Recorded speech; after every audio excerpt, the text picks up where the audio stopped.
आसपास खड़े लोग उसे आसानी से बचा सकते थे। ये देख के मुझे शर्म आती है कि उनमें से कोई भी आगे बढ़ के नहीं आया। उस हत्यारे के पास कोई भी नुकीला हथियार नहीं था, बस दो लोगों को हिम्मत दिखाने की जरूरत थी और एक लड़की की जान बच जाती। ऐसा कहना है बॉलीवुड की मशहूर एक्ट्रेस रवीना टंडन का अभी हाल में हुए वसई में मर्डर केस के बारे में। मैं बात कर रहा हूँ आरती यादव की और रोहित यादव की। आरती यादव की एज 22 साल थी और रोहित यादव 30 साल का है लगभग। ये दोनों पहले नाला सुपारा में रहा करते थे। अभी कुछ समय पहले ही आरती यादव अपने फैमिली के साथ में वसई में शिफ्ट हो गई है। आरती यादव और रोहित यादव के बीच में पिछले 6 सालों से दोस्ती थी। ऐसा माना जा रहा है कि आरती यादव एक जॉब करती थी और जो जॉब करती थी उसको जॉब रोहित यादव ने ही लगवाया था। रोहित और आरती शादी करना चाहते थे और इन दोनों के परिवार वाले भी इस चीज़ से सहमत थे, लेकिन आरती के परिवार वालों की एक शर्त थी कि रोहित का पहले खुद का घर हो, फिर जाके हम आरती की शादी रोहित से करेंगे। लेकिन रोहित कहता था कि जब मेरा घर होगा तब होगा, लेकिन पहले हम शादी कर लेते हैं, घर बाद में बनवा लेंगे। लेकिन आरती यादव के घर वाले कह रहे थे कि नहीं, पहले घर आप बनवा लो, पहले आप खुद का घर ले लो, उसके बाद हम अपनी बेटी की शादी आपसे करवाएंगे।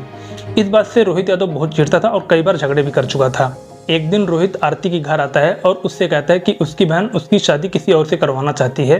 आरती इस पे कहती कि मुझे इससे कोई आपत्ति नहीं है, अगर तुम चाहो तो किसी और से शादी कर सकते हो, मेरे को इससे कोई तकलीफ नहीं है।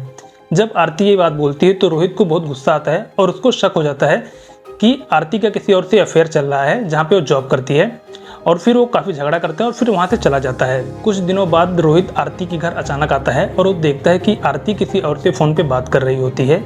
ये देख के रोहित को बहुत ज़्यादा गुस्सा आता है। रोहित आरती के हाथ से फ़ोन छीनता है और उसको ज़मीन पे जोर से पटक देता है, जिससे कि फ़ोन टूट जाता है।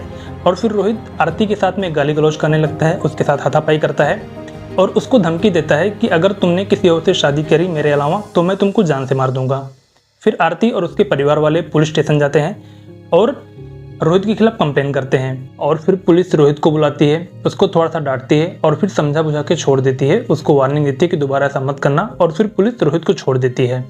और उसके बाद पुलिस आरती से बोलती है कि तुम्हारा फ़ोन थोड़ा सा ही टूटा है, तुम थोड़ा सा पैसा देके इसको फिर से रिपेयर करवा सकती हो। और आरती फिर वहाँ से चली जाती है और अपने फ़ोन को रिपेयर करवा लेती है। लेकिन आपने एक कहावत सुनी रहेगी कि लातों के भूत जो होते हैं वो बातों से नहीं मानते हैं। उन्हीं में से एक इंसान है रोहित। वो कुछ दिनों बाद फिर से आरती को कॉल करना शुरू कर देता है और अब आरती बिल्कुल भी रोहित से बात नहीं करना चाहती है। इसके लिए वो बिल्कुल रोहित के फ़ोन को रिसीव नहीं करती है। रोहित के फ़ोन जब भी बार बार आता तो वो अपना फ़ोन स्विच ऑफ कर देती, फ़ोन फ्लाइट पे डाल देती। मतलब आरती रोहित के कॉल को इग्नोर करने लगी थी और इससे रोहित और भी ज़्यादा चिढ़ने लगा था। और फिर यहीं से रोहित ने अपने दिमाग में एक खतरनाक प्लान बना लिया। 18 जून को सुबह करीब 8:30 बजे जब आरती अपने जॉब पे जा रही थी तब रोहित उसको बीच रास्ते में मिलता है और उसके साथ हाथापाई करने लगता है। उससे पूछने लगता है, बता तुम मुझसे प्यार करती है कि नहीं, तुमसे शादी करेगी कि नहीं, तेरा अफेयर किससे चल रहा है। रोहित सवाल पे सवाल किए जा रहा था और आरती चुपचाप आगे चलती जा रही थी।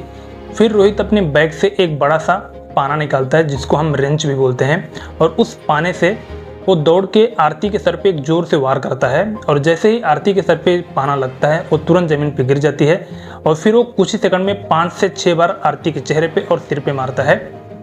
वहाँ पे बहुत सारे लोग रहते हैं, उनमें से सिर्फ एक आदमी रोहित को रोकने की कोशिश करता है और जैसे वो रोकने के लिए आगे बढ़ता है रोहित उसको धक्का मार देता है और फिर से वो आरती को मारने लगता है उसके सर पे और उसके चेहरे पे वार करने लगता है।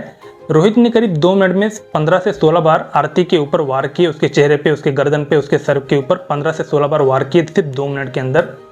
सरप्राइज की बात ये थी कि इतने सारे लोग थे लेकिन उनमें से सिर्फ एक आदमी आगे बढ़ा। अगर कुछ लोग और आ जाते तो बिल्कुल भी वो रोहित को रोक सकते थे, कुछ लोग उसके हाथ पकड़ सकते थे और रोहित कुछ नहीं कर पाता। लेकिन कई सारी औरतें, कई सारे लोग सिर्फ चुपचाप ये सारी चीज़ें देखते रहे।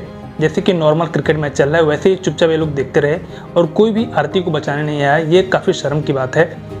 जब रोहित को लगता है कि आरती मर चुकी है तो वो हाथ में रेंच पकड़ के, हाथ में पाना पकड़ के आरती के पास में ही बैठ जाता है और फिर ज़ोर ज़ोर से चिल्लाने लगता है कि तुमने ऐसा क्यों किया मेरे साथ, तुमने मुझे धोखा क्यों दिया, ऐसा क्यों किया, ऐसा क्यों किया, यही सब बोलने लगता है, यही सब बड़बड़ाने लगता है। कुछ देर बाद वहाँ पे पुलिस आ जाती है और रोहित को वहीं के वहीं अरेस्ट कर लेती है और आरती की बॉडी को हॉस्पिटल में भेज देती है, जहाँ पे डॉक्टर लोग ये कंफर्म कर देते हैं कि आरती इज नो मोर, आरती अब मर चुकी है। सवाल ये है कि तुम किसी से ज़बरदस्ती कैसे प्यार करवा सकते हो, और अगर आपको कोई इंसान प्यार नहीं करता तो आपको बिल्कुल भी उसके ऊपर ज़बरदस्ती नहीं करना चाहिए, क्योंकि मुझे लगता है कि प्यार और रिस्पेक्ट आप किसी से जबरदस्ती मांग नहीं सकते हो। अगर कोई आपको करेगा, अगर कोई आपको प्यार करेगा तो आपको प्यार करेगा हो, अगर आपको कोई रिस्पेक्ट करेगा तो आपको रिस्पेक्ट करेगा हो। अरेस्ट होने के बाद रोहित ने बताया कि वो आरती को जान से नहीं मारना चाहता था। उसको कुछ समय के लिए गुस्सा आया और उस गुस्से में ये सब कुछ हो गया। उसने पहले से आरती को मारने का कोई प्लानिंग नहीं किया था, लेकिन पुलिस का ऐसा कहना है कि रोहित ने कई दिनों पहले ही ये सब कुछ प्लान कर लिया था। इसके लिए वो अपने बैग में पाना और सब कुछ लेके आया था, मारने का हथियार लेके आया था। वैसे इस घटना के बारे में आपका क्या कहना है और आपके हिसाब से कौन ज़्यादा कसूरवार है? आप कमेंट कर जरूर बताइए। मिलते हैं फिर से किसी अगले वीडियो में।